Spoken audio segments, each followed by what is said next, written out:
আমাৰ হাতত দি আছে tan 1 degree into tan 2 degree into tan 3 degree into tan 4 degree dot dot dot tan 89 ডিগ্ৰীলৈকে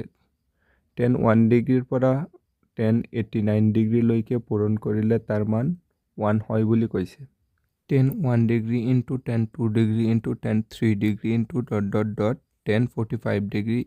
dot dot tan 87 degree পূৰণ tan 88 degree পূৰণ tan 89 degree. 3 degree দিয়া আছে 3 ডিগ্ৰীৰ পিছত 4 ডিগ্ৰী 5 ডিগ্ৰী ঠিক একেদৰে 45 ডিগ্ৰীলৈকে আহিব 45ৰ পৰা 46 47 একেদৰে 89লৈকে যাব। ইয়াত আমি এটা ফৰ্মুলা জানো tan 90 ডিগ্ৰী মাইনাছ থিটা ইজ ইকুৱেলছ টু কট থিটা। ইয়াত চোৱা tan 1 ডিগ্ৰী আৰু tan 89 ডিগ্ৰী দুটা প্লাছ কৰিলে টোটেল 90 ডিগ্ৰী হৈ আছে। tan 1 ডিগ্ৰীত লিখিব পাৰোঁ tan 90 degree minus 89 degree. tan 90 degree minus 89 degree. চোৱা 90 ডিগ্ৰীৰ পৰা 89 গুচি গ'লে 1 ডিগ্ৰী থাকিব 1 ডিগ্ৰীৰ সলনি আমি লিখিব পাৰোঁ। আকৌ 2 ডিগ্ৰীৰ সলনি 90 ডিগ্ৰী মাইনাছ 88 ডিগ্ৰী 90 ডিগ্ৰীৰ পৰা 88 ডিগ্ৰী গুচি গ'লে 90 ডিগ্ৰীৰ পৰা 88 ডিগ্ৰী গুচি গ'লে 2 ডিগ্ৰী থাকিব। ঠিক একেদৰে 3 ডিগ্ৰীৰ কাৰণে লিখিব পাৰোঁ tan 90 ডিগ্ৰী মাইনাছ 87 ডিগ্ৰী 90 ডিগ্ৰীৰ পৰা 87 মাইনাছ কৰি দিলে 3 ডিগ্ৰী হ'ব ডট ডট ডট 45 ডিগ্ৰী 45 ডিগ্ৰীক আমি লিখিব পাৰোঁ 1 45 ডিগ্ৰীৰ মান 1 ডট ডট ডট আকৌ বাকীকেইটা যেনেকৈ দিয়া আছে তেনেকৈ লিখি দিওঁ tan 87 degree tan 88 degree tan 89 degree. এতিয়া আমি জানো tan 90 ডিগ্ৰী মাইনাছ থিটা কট থিটা তেন্তে আমি লিখিব পাৰোঁ tan 90 ডিগ্ৰী মাইনাছ 89 ডিগ্ৰী কট 89 ডিগ্ৰী। আকৌ tan 90 ডিগ্ৰী মাইনাছ 88 ডিগ্ৰী কট 88 degree. tan 90 degree minus 87 degree কট 87 degree.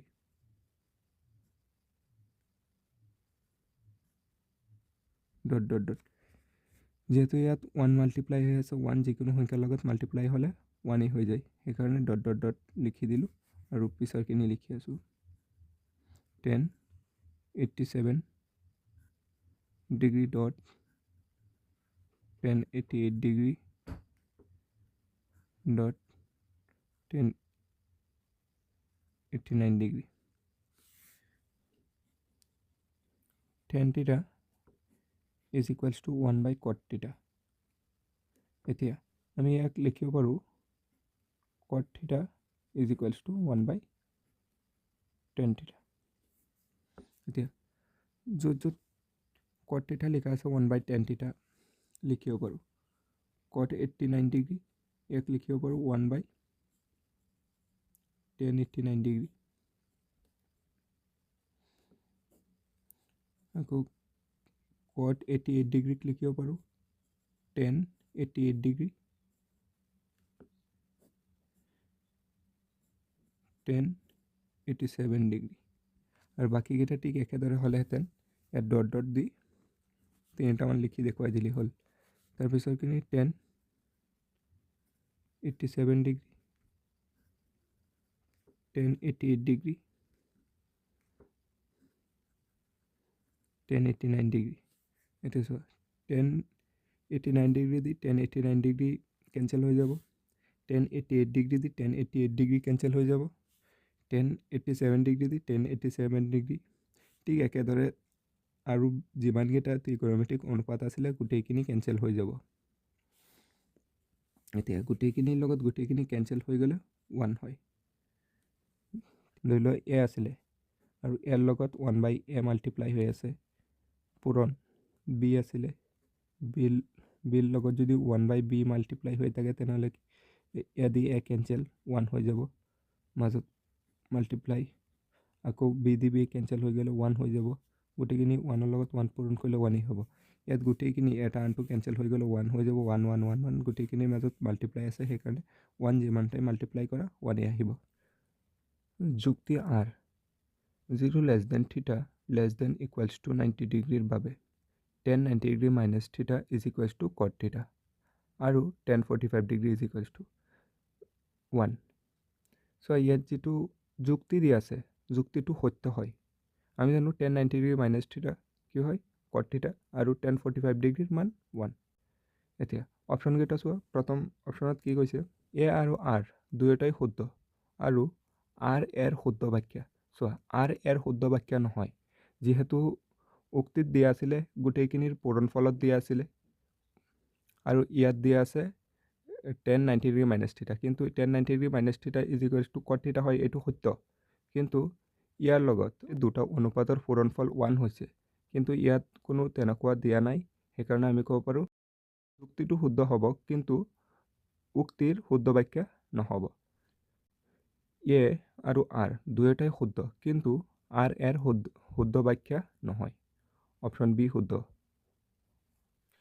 Question number 31 sin square theta plus 1/1 plus tan square theta মান হ'ব sin square theta plus 1/1 plus tan square theta problem কোন সমাধান কৰাৰ আগতে আমাৰ তিনিটা সূত্ৰ জনা অতি জৰুৰী প্ৰথম সূত্ৰটো হৈছে 1 plus tan square theta is equals to sec square theta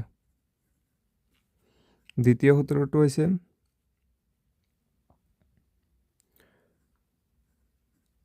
cos theta is equals to 1/sec theta তৃতীয় সূত্ৰটো হৈছে sin square theta plus cos square theta is equals to 1 এতিয়া sin square theta plus যত 1 plus tan square theta থাকিব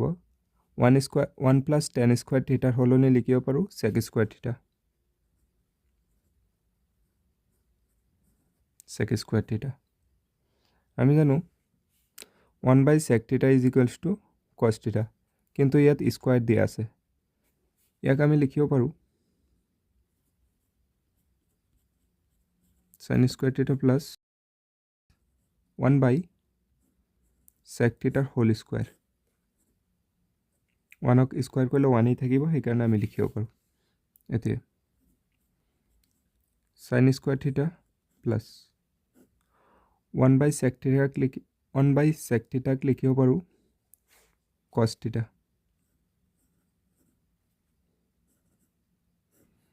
যেটো square আছিল whole square এতিয়া sin square theta plus লিখিব পাৰো cos square theta আমি জানো sin square theta plus cos square theta is equals to 1 তেন্তে sin square theta plus 1/1 plus tan square theta is equals to 1 question number 31 or শুদ্ধ উত্তৰ D question number 32 চিত্ৰত যদি O কেন্দ্ৰযুক্ত এটা বৃত্তৰ TP আৰু TQ দুডাল স্পৰ্শক যাতে কোণ POQ is equals to 110 degree তেন্তে কোণ PTQ হ'ব আমাৰ হাতত এটা বৃত্ত দিয়া আছে যাৰ কেন্দ্ৰ O আৰু স্পৰ্শক দুডাল TP আৰু TQ কোণ POQ is equals to 110 degree তেন্তে আমাৰ উলিয়াব লাগে কোণ PTQ চিত্ৰত দিয়া আছে কোণ POQ is equals to 110 degree আৰু উলিয়াব লাগে কোণ PTQ এতিয়া কোণ POQ ক আমি O কোণ বুলি ধৰি লম O কোণ বুলি লিখিম আৰু কোণ PTQ ক T কোণ বুলি লিখিম সহজৰ কাৰণে তো O কেন্দ্ৰযুক্ত বৃত্তৰ স্পৰ্শক দুডাল TP আৰু TQ আৰু বৃত্তৰ কেন্দ্ৰ O OP is equals to OP ব্যাসাৰ্ধ আৰু OQ ব্যাসাৰ্ধ যেহেতু OP আৰু OQ দুয়োটা একে বৃত্তৰ ব্যাসাৰ্ধ এতিয়া OP আৰু OT পৰস্পৰ লম্ব আমি জানো বৃত্তৰ ব্যাসাৰ্ধ আৰু স্পৰ্শক পৰস্পৰ লম্ব তেন্তে আমি লিখিব পাৰো কোণ OPT is equals to 90 degree আকৌ কোণ O' Q T is equals to 90 degree যিহেতু বৃত্তৰ স্পৰ্শক আৰু ব্যাসাৰ্ধ পৰস্পৰ লম্ব অ' কিউ টি পি এডাল চতুৰ্ভুজ গঠন হৈ আছে চতুৰ্ভুজৰ অন্ত চাৰিটা কোণৰ সমষ্টি 360 ডিগ্ৰী তেন্তে আমি লিখিব পাৰোঁ কোণ অ' প্লাছ কোণ কিউ প্লাছ কোণ টি প্লাছ কোণ P is equals to 360 degree এতিয়া কোণ অ' দিয়া আছে 110 ডিগ্ৰী প্লাছ কোণ কিউ বৃত্তৰ স্পৰ্শক আৰু ব্যাসাৰ্ধ পৰস্পৰ লম্ব তেন্তে আমি 90 ডিগ্ৰী লিখিব পাৰোঁ উলিয়াব লাগে কোণ টি প্লাছ পি কোণ P 90 degree is equals to 360 degree এতিয়া 110 degree 90 degree plus 90 degree 180 degree আৰু কোণ T is equals to 360 degree এতিয়া 110 ডিগ্ৰী প্লাছ 180 ডিগ্ৰী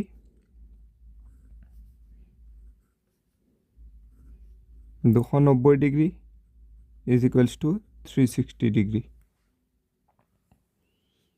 এতিয়া কোণ T is equals to 360 degree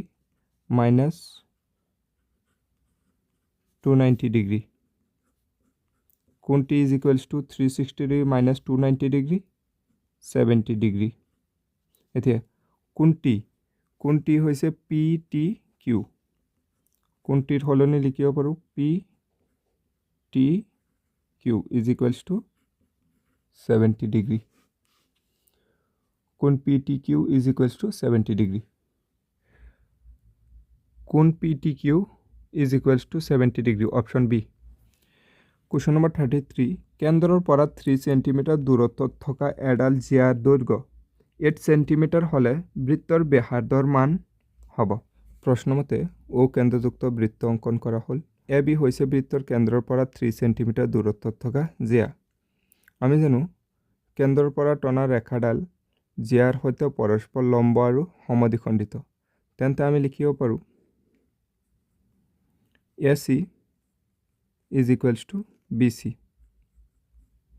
যেহেতু আমাৰ হাতত দিয়া আছে AB is equals two 8 centimetre তেন্তে আমি ABক লিখিব পাৰোঁ AC plus BC is equals two 8 centimetre এতিয়া AC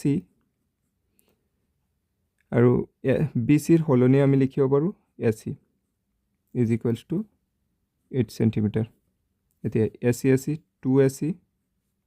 is equals two 8 centimetre AC is equals two 8/2 is equals two 4 centimetre যেহেতু ACৰ মান 4 সেন্টিমিটাৰ তেন্তে BCৰ মান হ'ব 4 সেন্টিমিটাৰ তেন্তে আমি লিখিব পাৰোঁ 4 সেন্টিমিটাৰ এতিয়া চোৱা যেহেতু বৃত্তৰ কেন্দ্ৰৰ পৰা জিয়ালৈ টনা ৰেখাডাল পৰস্পৰ লম্ব আৰু সমদ্বিখণ্ডিত ত্ৰিভুজ OCB এটা সমকোণী ত্ৰিভুজ য'ত C কোণ সমকোণ এতিয়া পাইথাগোৰাছৰ সূত্ৰ ব্যৱহাৰ কৰি আমি লিখিব পাৰোঁ কৰ্ণ স্কোৱাৰ কৰ্ণ হৈছে OB square is equals to ভূমি স্কোৱাৰ ভূমি BC প্লাছ লম্ব স্কোৱাৰ লম্ব OC এতিয়া OB square is equals to BCৰ মান পাইছোঁ 4 সেন্টিমিটাৰ প্লাছ OC ডালৰ দিক দিয়া আছে 3 centimetre 4 square 16 3 square 9 OB square এতিয়া OB square is equals two 16 plus 9 25 left ছাইডৰ পৰা স্কোৱাৰ উঠাই দিলে ৰাইট ছাইডত ৰুট হয় এতিয়া OB ইজ ইকুৱেলছ টু 25ৰ ৰুট 5 যেহেতু একক সেন্টিমিটাৰত দিয়া আছে ইয়াৰ ব্যাসাৰ্ধ হৈ যাব 5 সেন্টিমিটাৰ বৃত্তৰ ব্যাসাৰ্ধৰ মান হ'ব 5 centimetre option D question number 34 6 metre ওখ এটা লম্ব কোঠাৰ ভূমিত হোৱা 4 দিশ 4 মিটাৰ আৰু একে সময়তে কথাটো মন কৰিবা একে সময়তে এটা টাৱাৰৰ 4 দিশ 28 মিটাৰ টাৱাৰটোৰ উচ্চতা হ'ব আমাৰ হাতত দিয়া আছে খুঁটাডালৰ দৈৰ্ঘ্য 6 মিটাৰ আৰু খুঁটাডালৰ দ্বাৰা গঠিত হোৱা চাহৰ দৈৰ্ঘ্য 4 মিটাৰ খুঁটাডালৰ শীৰ্ষবিন্দুৰ পৰা চাহৰ শীৰ্ষবিন্দুলৈ আমি এডাল যদি ৰেখা অংকন কৰোঁ তেন্তে ইউ কোণ সমকোণ হ'ব খুঁটাডাল চাহডালৰ লগত পৰস্পৰ লম্ব ঠিক একেদৰে টাৱাৰডাল দিয়া আছে টাৱাৰৰ চাহৰ দৈৰ্ঘ্য দিয়া আছে 8 মিটাৰ আৰু টাৱাৰডালৰ উচ্চতা উলিয়াব লাগে টাৱাৰডালৰ উচ্চতাক h বুলি ধৰিছোঁ আৰু টাৱাৰডালৰ শীৰ্ষবিন্দুৰ পৰা চাহডালৰ শীৰ্ষবিন্দুলৈ এডাল ৰেখা অংকন কৰিলে ইয়াত এখন সমকোণী ত্ৰিভুজ গঠন হ'ব যিহেতু চাহডাল টাৱাৰডালৰ লগত পৰস্পৰ লম্ব তেন্তে ইয়াক নামাকৰণ কৰিলোঁ A B C এতিয়া চোৱা যিহেতু কৈছিলে একে সময়তে তেন্তে টাৱাৰডালৰ চাহৰ সৈতে গঠিত হোৱা কোণ আৰু কোঠাডালৰ চাহৰ সৈতে গঠিত হোৱা কোণ সমান হ'ব এতিয়া দুটা ত্ৰিভুজ আছে সাদৃশ্য চৰ্ত ব্যৱহাৰ কৰিলে আমি পাম প্ৰথম ABC ত্ৰিভুজত B কোণ আৰু PQR ত্ৰিভুজৰ Q কোণ দুয়োটাই 90 ডিগ্ৰী সেইকাৰণে কোণ P = কোণ Q দুয়োটাৰে চাহডালৰ দ্বাৰা গঠিত হোৱা কোণ সমান হ'ব তেন্তে কোণ C = কোণ R হ'ব তেন্তে দুটা ত্ৰিভুজৰ যদি কোণ তিনিটা সমান হয় তেন্তে ত্ৰিভুজ দুটা সাদৃশ বুলি ক'ব পাৰোঁ ত্ৰিভুজ ABC সাদৃশ যদি PQR হয় তেন্তে আমি লিখিব পাৰোঁ AB by PQ = BC by QR এতিয়া ABৰ মান উলিয়াব লাগে h PQৰ মান 6 BC 28 আৰু QR 4 এতিয়া h = 4 দি 28ক ডিভাইড কৰি দিয়া 7 আৰু 6 ডিভাইড হৈ আছে ৰাইট সাইডত আহি গ'লে মাল্টিপ্লাই হৈ যাব এতিয়া h = 42 টাৱাৰডালৰ দিশ হ'ব 42 metre question number 34 option C 42 metre question number 35 এটা ৰেখাখণ্ডক 2:3 অনুপাতত ভাগ কৰিব লাগিলে ৰেখাখণ্ডডালক কেইটা ভাগত বিভক্ত কৰিব লাগিব ধৰা হ'ল ৰেখাখণ্ডডাল AB আৰু AB ৰেখাখণ্ডক 2:3 অনুপাতত ভাগ কৰা বিন্দুটো হৈছে P এতিয়া চোৱা P বিন্দুৱে AB ৰেখাডালক কেইটা খণ্ডত ভাগ কৰিছে দুটা খণ্ডক চোৱা ইয়াৰ পৰা P লৈ এটা খণ্ড আৰু P ৰ পৰা B লৈ আৰু এটা খণ্ড কুৱেশ্যন নম্বৰ 35 অপশ্যন B 2 শুদ্ধ উত্তৰ 2:3 অনুপাতে দুটা ভাগত বিভক্ত কৰিব অপশ্যন B কুৱেশ্যন নম্বৰ 36 চিত্ৰত Oৰ সৈতে বৃত্তটোৰ কেন্দ্ৰ যদি OA = 10 cm OB = 15 cm আৰু কোণ BOD = 72 cm তেন্তে চিহ্নিত অংশৰ আমাৰ হাতত এখন বৃত্তকলা দিয়া আছে যাৰ কেন্দ্ৰ দিয়া আছে O আৰু O ৰ পৰা A লৈ O এৰ দৈৰ্ঘ্য দিয়া আছে 10 cm আৰু OB দিয়া আছে 15 cm তেন্তে আমাৰ উলিয়াব লাগে চিহ্নিত কৰা কালি কেন্দ্ৰত 72 ডিগ্ৰী কোণ কৰে আৰু OB = 15 cm দিয়া আছে আৰু OA = 10 cm দিয়া আছে এতিয়া আমাৰ ওলাব লাগে ৰং কৰা অংশৰ কালি বৃত্তকলাৰ কালি πr² θ / 360 ডিগ্ৰী এতিয়া চোৱা ইয়াত দুটা বৃত্তকলা হৈ আছে প্ৰথমটো OA ব্যাসাৰ্ধযুক্ত এটা বৃত্তকলা আৰু এটা OB ব্যাসাৰ্ধযুক্ত এটা বৃত্তকলা OB ব্যাসাৰ্ধযুক্ত বৃত্তকলাৰ পৰা OA ব্যাসাৰ্ধযুক্ত বৃত্তকলাৰ কালি মাইনাছ কৰি দিলে ৰং কৰা অংশৰ কালি ওলাই যাব OB ব্যাসাৰ্ধক আমি কেপিটেল R বুলি ধৰিম আৰু OA ব্যাসাৰ্ধক আমি স্মল r ৰে ডিনোট কৰিম capital R = 15 cm small r = 10 cm OB ব্যাসাৰ্ধযুক্ত বৃত্তকলাৰ কালি পাই ক্যাপিটাল আর স্কোয়ার থিটা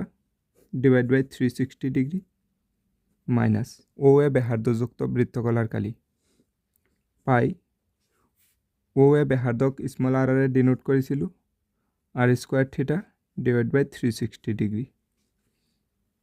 দুইটাত পাই আছে পাই থিটা আছে থিটা 360 ডিগ্রি পাই থিটা ডিভাইড বাই 360 ডিগ্রি কমন আহিব পাই থিটা ডিভাইড বাই 360 ডিগ্রি কমন আহিলে ইয়াত capital R square minus small R square এতিয়া মান বহাই পাওঁ পাই থিটাৰ মান আছিলে 72 ডিগ্ৰী ডিভাইড বাই 360 ডিগ্ৰী ইয়াত ক্যাপিটাল আৰৰ মান দিয়া আছিলে OB is equals to 15 centimetre 15 square minus small R ও এর মান দিয়া আছিলে 10 সেন্টিমিটার 10 স্কোয়ার এতিয়া 72 দি 72 একবার 1 ইন্টু পাই আৰু 72 দি 360 5 বাৰ 10 স্কোয়াৰ 225 আৰু 10 স্কোয়াৰ 100 পাই বাই 5 ইন্টু 225 পৰা 100 গুচি গ'লে 125 5 দিয়ে হৰণ কৰি দিয়া 125ক পাই পূৰণ 125ক 5 দিয়ে হৰণ কৰিলে 25 বাৰ আমি লিখিব পাৰোঁ 25 পাই সেন্টিমিটার স্কোয়ার রং করা অঙ্কন কালি 25 পাই সেন্টিমিটার স্কোয়ার অপশন সি 25 পাই সেন্টিমিটার স্কোয়ার কোশ্চেন নম্বৰ 36 যদি এটা বৃত্তৰ পৰিধি 22 সেন্টিমিটাৰ হয় তেন্তে বৃত্তটোৰ এটা চুকৰ কালি হ'ব প্ৰশ্নমতে বৃত্ত অঙ্কন কৰা হ'ল যাৰ পৰিধি 22 সেন্টিমিটাৰ আমি জানো বৃত্তৰ পৰিধিৰ সূত্ৰ 2 পাই আৰ হচ্ছে বৃত্তৰ ব্যাসাৰ্ধ যেহেতু আমি জানো বৃত্তৰ পৰিধিৰ সূত্ৰ 2 পাই আৰু বৃত্তৰ পৰিধি দিয়া আছে 22 সেন্টিমিটাৰ তেন্তে আমি 2 পাই 22 সেন্টিমিটাৰৰ সমান ধৰিব পাৰোঁ এতিয়া 2 ইনটু পাইৰ মান 22/7 into r is equals two 22 ইয়াত r is equals two 22 into 2 multiply হৈ আছে ৰাইট সাইডত আহিলে ডিভাইড হৈ যাব আৰু 27 ডিভাইডত আছে মাল্টিপ্লাই হৈ যাব আৰু 22 মাল্টিপ্লাইত আছে ডিভাইড হৈ যাব 22 দি 22 কেনসেল হৈ যাব 22 দি 22 কেনসেল কৰি দিলে তেন্তে 7/2 সেন্টিমিটাৰ বৃত্তৰ ব্যাসাৰ্ধ এতিয়া বৃত্ত চুকৰ কালি আমি জানো বৃত্ত চুকৰ কালি 1/4 পাই r স্কোয়াৰ বৃত্ত চুকৰ কালিৰ সূত্ৰ হৈছে 1/4 পাই r স্কোয়াৰ এতিয়া আমি লিখিব পাৰোঁ বৃত্ত চুকৰ কালি 1/4 পাই r স্কোয়াৰ 1/4 পাইৰ মান 22/7 ইনটু r ৰ মান 7/2 যেহেতু হোল স্কোয়াৰ আমি দুইবাৰ লিখিব পাৰোঁ এতিয়া 7 দি 7 কেনসেল আৰু 2 দি 22 11 টাইম এতিয়া 4 ইনটু 2 8 ইনটু ওপৰত 11 ইনটু 7 11 ইনটু 7 77 ডিভাইড বাই 8 সেন্টিমিটার স্কোয়ার বৃত্ত চুকৰ কালি 77/8 centimetre square question number 37 option A 77/8 centimetre square question number 38 ব্যাসাৰ্ধ r আৰু উচ্চতা h বিশিষ্ট এটা গোটা বেলনক একে ব্যাসাৰ্ধৰ আৰু উচ্চতাৰ আন এটা বেলনৰ ওপৰত স্থাপন কৰা হয় গঠিত হোৱা বস্তুটোৰ মুঠ পৃষ্ঠকালি হ'ব প্ৰশ্নমতে চিত্ৰ অঙ্কন কৰা হ'ল যেহেতু দিয়া আছিলে বেলনৰ ব্যাসাৰ্ধ r আৰু উচ্চতা h ঠিক একে ব্যাসাৰ্ধ আৰু একে উচ্চতাৰ আন এখন বেলন মূৰে মূৰে সংযোগ কৰিব দিছে দুখন সংযোগ কৰাৰ পিছত যিখন বেলন গঠিত হ'ব সেইখন বেলনৰ উচ্চতা প্ৰথম বেলনৰ h আৰু দ্বিতীয় বেলনৰ h দুয়োটা এটাৰ লগত আনটো জইন কৰিলে কি হৈ যাব এটাৰ লগত আনটো জইন কৰিলে নতুন গঠিত হোৱা বেলনৰ উচ্চতা হৈ যাব 2h h plus h 2h আৰু প্ৰথম বেলনৰ যিটো ব্যাসাৰ্ধ আছিলে দুটা মূৰে মূৰে জইন কৰাৰ পিছতো কি ব্যাসাৰ্ধ সেম আমি জানো বেলনৰ মুঠ পৃষ্ঠকালি 2 pi r whole into h plus r নতুন গঠন হোৱা বেলনৰ h ৰ মান বাঢ়ি h প্ৰথম যিটো বেলন দিয়া আছিলে হেতু বেলনৰ উচ্চতা আছিলে h এতিয়া নতুন গঠিত হোৱা বেলনৰ উচ্চতা হৈছে 2h আৰু নতুন গঠন হোৱা বেলনৰ ব্যাসাৰ্ধ আৰু প্ৰথমতে যিখন বেলন আছিলে তাৰ ব্যাসাৰ্ধৰ সৈতে সেম তেন্তে আমি লিখিব পাৰো h ৰ জায়গাত 2h যদি 2h বহাই দিও তেন্তে বেলনৰ মুঠ পৃষ্ঠকালি ওলাই যাব এতিয়া পাই r স্কয়াৰ h এতিয়া নতুন বেলনৰ h উচ্চতা কিমান 2h plus r কিন্তু এটো অপচনত নাই এতিয়া 2 pi r whole into 2h plus r ৰ লগত 2 এটা মাল্টিপ্লাই কৰিলো 2 এটা divide pi r 2h plus r এটো সোয়া 2 into 2 4 pi r 2h plus r divide by 2 যেহেতু দুইটাই মাল্টিপ্লাইত আছিল ইয়াৰ লগত 2 লিখিলো যেটো কথা আৰু ইয়াত লিখিলো একেই কথা এতিয়া 4 pi r এতিয়া 2 দুইটাৰ লগত বেলেগে ভাগ কৰি দিয়া r by 2 এতিয়া ফাইনাল আনসাৰ আমি লিখিব পাৰো pi r 2 দি ডিভাইড কৰি দিয়া h plus r by 2 নতুন গঠিত হোৱা বস্তুটোৰ পৃষ্ঠকালি হ'ব 4 pi r whole into h plus r by 2 question number 35 or option D 4 pi r whole into h plus r by 2 question number 39 a এটা গোলকৰ পৃষ্ঠকালি 2 pi r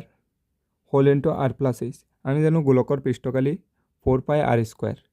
তেন্তে option A অশুদ্ধ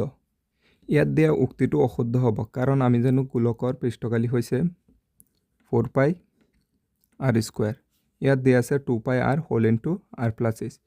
2 pi r whole into r plus h হৈছে বেলনৰ মুঠ পৃষ্ঠকালি তেন্তে উক্তিয়ে অশুদ্ধ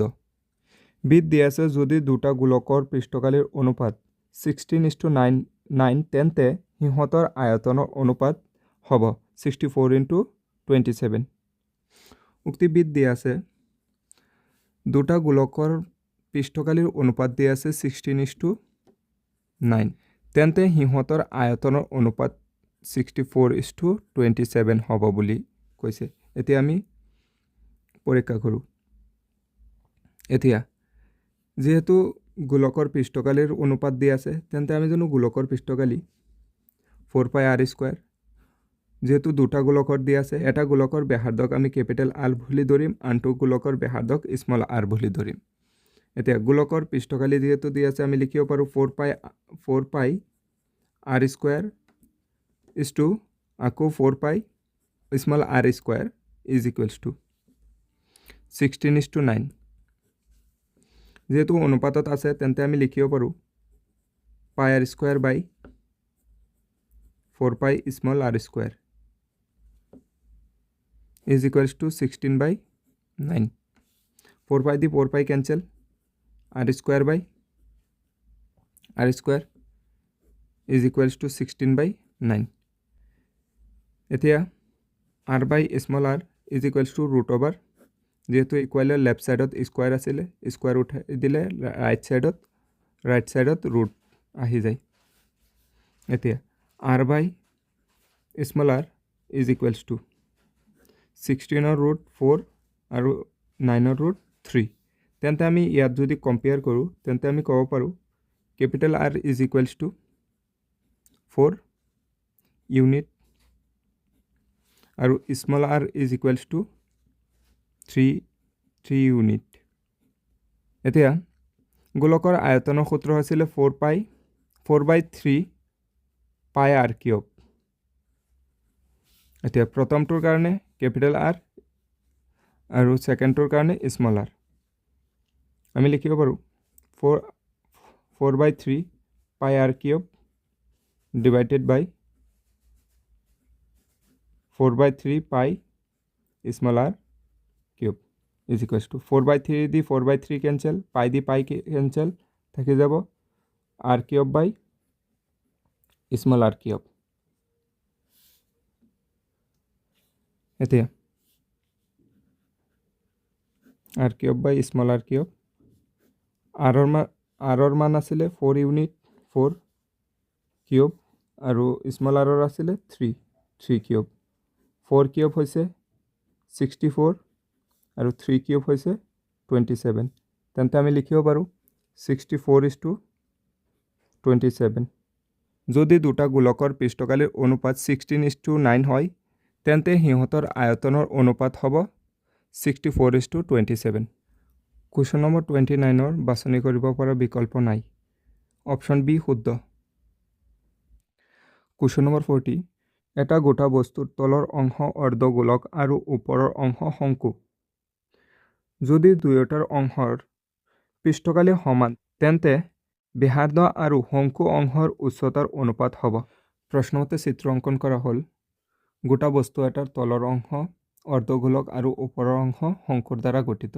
যাৰ ব্যাসাৰ্ধ r আৰু উচ্চতা h শংকু অংশৰ উচ্চতা h আৰু শংকু অংশৰ হেলনীয়া উচ্চতা l আৰু দুয়োটাৰে ব্যাসাৰ্ধ r প্ৰশ্নমতে অৰ্ধগোলকৰ পৃষ্ঠকালী আৰু শংকুৰ পৃষ্ঠকালী দুয়োটা সমান অৰ্ধগোলকৰ পৃষ্ঠকালী হৈছে 2 π r স্কয়াৰ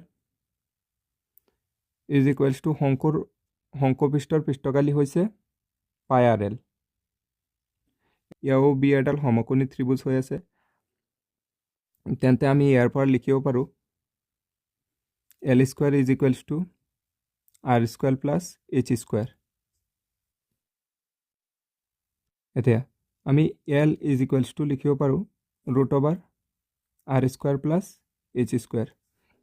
যেহেতু আমাৰ হাতত দিয়া আছে অৰ্ধগোলকৰ পৃষ্ঠকালী is equals to শংকু অংশৰ পৃষ্ঠকালী অৰ্ধগোলকৰ পৃষ্ঠকালী 2 π r square is equals to Shanku অংশৰ পৃষ্ঠকালী পাই r l এতিয়া আমি লিখিব পাৰো 2 π r square is equals to পাই r l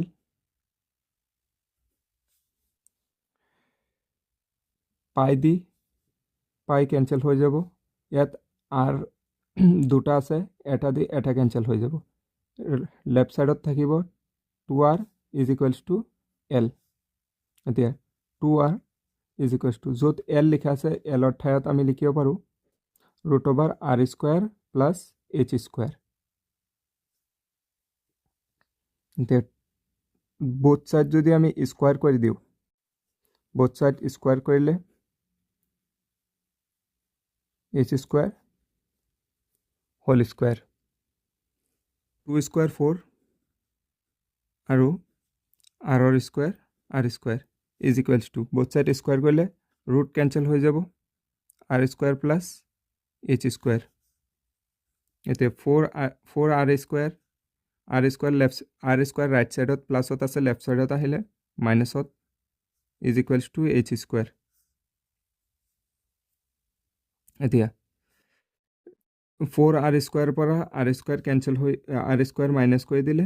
3r square is equals to h square এতিয়া আমি লিখিব পাৰো r square divide by h square is equals to 3 multiply হৈছে ৰাইট সাইডত গুছি গলে ডিভাইড হৈ যাব এতিয়া লেফট সাইডৰ পৰা স্কয়াৰ উঠাই দিলে ৰাইট সাইডত ৰুট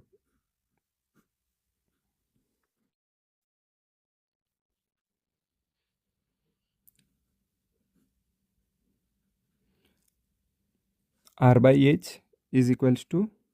1/√3 তেন্তে আমি লিখিব পাৰো যেহেতু ডিভাইডত আছে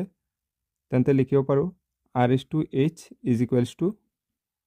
1/√3 হৈ আছে 1:√3 তেন্তে ব্যাসাৰ্ধ আৰু উচ্চতাৰ অনুপাত হ'ব 1:3 বিহাৰ্দ আৰু শংকৰ উচ্চতাৰ অনুপাত হ'ব 1:3 অপশ্যন চি কুৱেশ্যন নম্বৰ 41 তলৰ তথ্যৰ পৰা বহুলকৰ বাবে f1 + f2 + 1 = 2 উলিয়াব লাগে বহুলকৰ বাবে f1 + f2 + 1 = উলিয়াব লাগে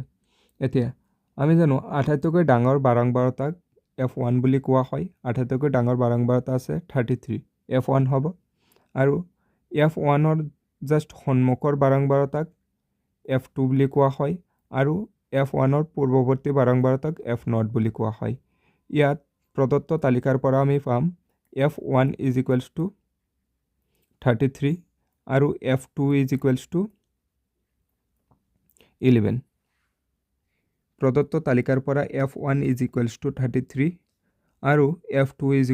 11 এতিয়া আমাৰ উলিয়াব লাগে f1 + f2 + 1